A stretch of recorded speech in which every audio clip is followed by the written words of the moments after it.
Hey, Charles here with Rocky Mountain, and today I'm going to be giving you a closer look at the Tusk Stator ignition system kit for the KTM 50s. Now, this kit is designed to solve some issues that the stock Stators have on these bikes. So the engines, they get really hot and it can break down the coils on the stock Stators. They fail all the time. So if you've ever had a bike that either lost spark, maybe it's hard to start once it's hot, or maybe at higher RPM, it's cutting out. If you have any of those issues, those are all linked to your stator. Now, if it's cutting out at high RPM, it can be other things. It could be your reeds. So you always want to test this component before you replace it, but we've got a separate video that shows you how to do the testing. In this one, we're just showing you how to install this complete kit. It's coming with the stator, the coil, and your flywheel or rotor. Now, as far as fitment goes, this is going to work for your 2007 to 2023 50 SXs. It's going to work for the GASGAS and the Huskies as well. But if you're confused about fitment, just use our drop-down menu. Again, these parts are an upgrade over the stock components that consistently fail all the time. All these windings, they're heavy duty and they're designed to last. So I'm going to go ahead and show you guys how to get these parts installed. To start out, we're going to remove our seat along with our gas tank. And then I'm going to plug up this fuel hose just to make sure I don't get any dirt down in it. All right, the next step is to remove your stator cover. Now, on some bikes, you're going to have an oil pump right here. Some bikes you're not. You can see we have the oil pump delete kit. Now, at this point, you can just remove the two screws and set that pump out of the way, or remove the cover and swing it out of the way. The main thing is you don't want to disconnect those oil pump lines unless you plan on going through the bleeding procedure later. So it's just going to save you some work if you swing it out of the way. But for now, let's go ahead and remove these three screws in that cover. So this cover is going to pull off. Pay attention, you've got the two dowel pins right there. We're going to be replacing this gasket when we go back together.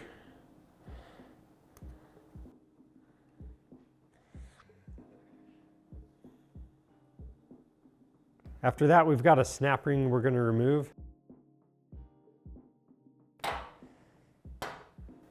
And pay attention to how this comes off. We're going to install it the same way, but the sharp edge is facing out. Going to remove that oil pump drive gear. And then we've got these pins for that oil pump drive gear we're going to remove. All right, now I'm going to free up this wiring going to the stator. So we've got this grommet right here. I'm going to pull that out. We've got these wires coming up to the coil. And then I have this rubber band holding everything in place. We just want to free up these wires right here.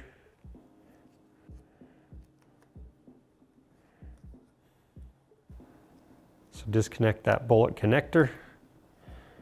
And if you need to take pictures of everything before you disconnect anything, that's never a bad idea. And that way you can maintain the same wiring or the same routing as you go back together. So from here, we've got our 4mm Allen. We've got two screws that we're going to remove from our stator. Then we'll pull the whole assembly off. And pay attention, you can see, that rotor, it's magnetized, so the stator obviously is going to want to stick to it. And then we need to remove this rotor. So we're going to pull this nut off. I'm just going to use an impact. If you don't have an impact, you can just use a socket and then a pin spanner to hold the rotor from moving. And then we have the spacer. I'm going to pull that off and pay attention to the orientation. Next, we're going to use our Tusk flywheel puller. You're going to find the correct size bolts or screws in the kit. Screw two of those into that rotor. Then we can tighten that center bolt. That's going to pop right off. Now before we install our new parts, if you had any part of this old gasket stay behind, you're going to want to clean that off with your gasket scraper. Same thing applies to that cover. Next, make sure the taper on the crankshaft is clean. You also want to make sure the woodruff key is in place, which it is.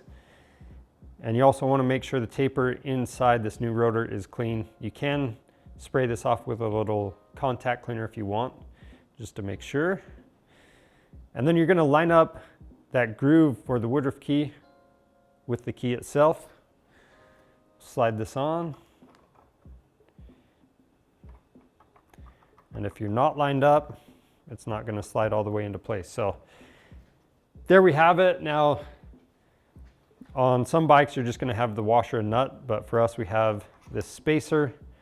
We're going to get that installed. We've got the nut on the end, and we also made sure those threads are clean on both the crankshaft and the nut. I'm going to apply some medium strength thread locker on there. And then we're going to torque this to 11.1 foot-pounds. I'm going to use a pin spanner to hold the rotor in place. And just pay attention, the spacer, if your bike has one, that flange, it's going to be next to the rotor.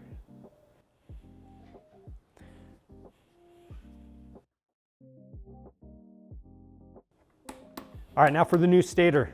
This wire side that you see is going to be facing out, and then we just need to line up these mounting holes. Keep in mind that you're going to feel that magnetic force from the rotor, so you can line up one hole at a time. We've got some thread locker on our bolts. Once those are threaded in, we're going to torque these to 4.4 foot-pounds. And we're going to set that grommet in place. Just verify that this wire is away from anything spinning. And then for anybody that has the oil injection system, reinstall your pins, line up the grooves in the oil pump drive gear. Then with that in place, reinstall the snap ring with the sharp edge facing out or away from that gear. Make sure the snap ring is all the way down in its groove.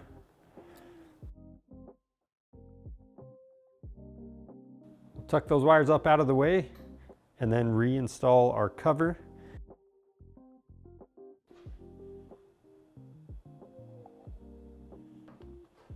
And with that, the shorter bolt is going to be closer to the front of the bike. We're going to torque those bolts to 4.4 foot-pounds as well.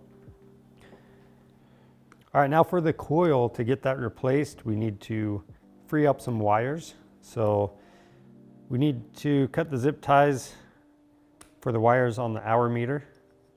We'll separate those from the coil. Remove the spark plug cap. Then right here, we're going to disconnect the ground wires for the kill switch and the coil.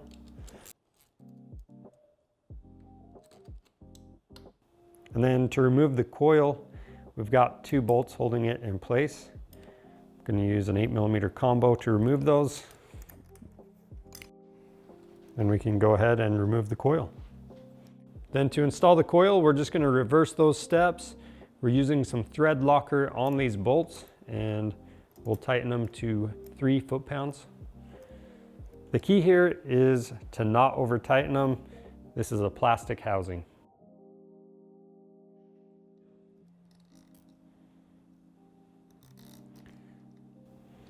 And then the case half bolt, that's going to be torqued to 7.4 foot-pounds.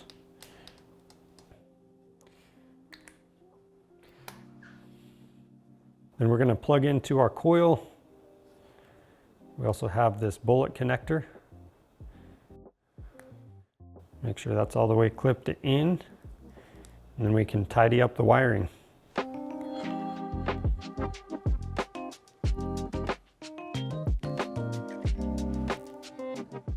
All right, with that done, we only have 3 things left to do. Reinstall our tank, our seat, and go ride.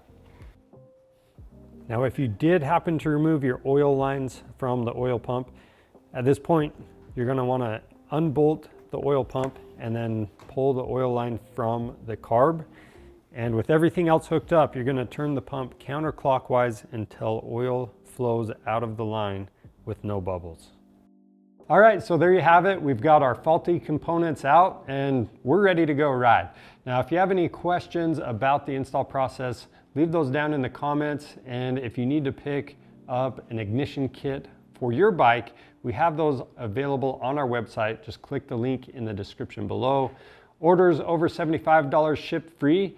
And if you want to see more helpful content like this, subscribe to our channel. I'm Charles with Rocky Mountain ATV MC. Thanks for watching.